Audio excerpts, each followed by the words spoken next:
Yeah, it was kind of felt like home. It's a view of the ice most fans never got a chance to see. George Wasylenchuk saw it thousands of times. Yeah, we'd sit here with the rink rats and watch the games. The operations manager at the Coliseum has spent more than 3 decades working in the building, from painting logos on the ice to running the Zamboni in full costume. He's done a bit of almost everything. I got to work here. It was closest I got to being in the NHL. When Wasylenchuk started, he had no idea a job at the local arena would lead to a decades-long vocation. Did I think it would be a full-time job? Probably not, but it's been an incredible career. With more time in the iconic local building than any player, he knows his way around better than maybe anybody. There's probably not very many corners of this building you've never been in. No, I would say I've been in them all.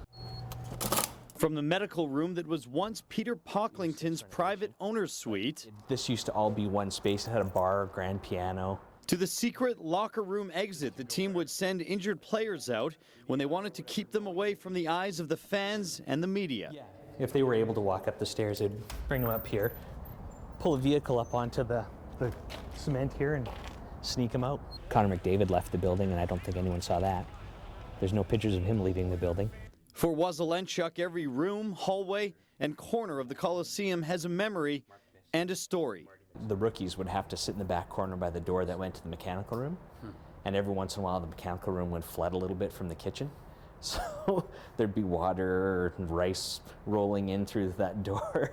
Wasylenchuk stood at the Zamboni door and watched the Oilers' improbable comeback in the 1997 playoffs versus Dallas, down by 3 goals in Game 3 with just 4 minutes left. You could see the fans were going to the exits, and we're sitting here, and they scored a goal in the last 2 minutes, and then they scored another goal, and then they scored Marchand scored a goal, and then they scored the goal in overtime to win the game. Another memory when Eddie Van Halen was in town. New automatic flushers had been installed in the change room, but the pressure had not been set. They were activated when the rock legend walked in. So when he walked into the washroom in his dressing room, the sensor caught him coming in and sprayed the walls, basically. It was clean water, but he was pretty mad. Wasylenchuk was called in to fix it. He was warming up the time, so he had that famous red and white guitar and a couple amps, and he was going to town while I was hiding in the bathroom trying to figure out how to take this thing apart. Do you think you could still drive one of these? It's been 10 years, but I think I could. Of all the jobs, his favorite were ice making and driving the Zamboni.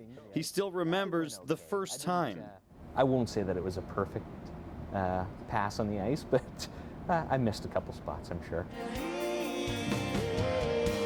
Throughout his career, artists, hockey teams, and players came and went. He remembers many fondly, but above the hockey and music stars, there was his team. There was years where I spent more time eating dinner with the people in this building than I did at home with my family. While you were watching music greats and hockey legends, you probably didn't notice them. They kept the lights on, the seats bolted down, the ice frozen. And those guys worked together so closely that you relied on the other guy. I mean, I've been to their weddings and, their daughters' weddings. Wasylenchuk helped lower the banner that would mark the final Oilers game at the Coliseum. Then 2017 brought news that the Coliseum's time had come. It was a little upsetting, definitely, when finding out that it was going to close down. The building taken over by the city and closed as of January 1st.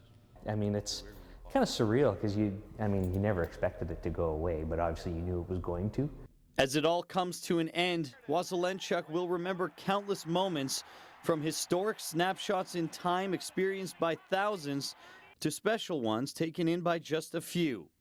There's one last moment he would rather not witness.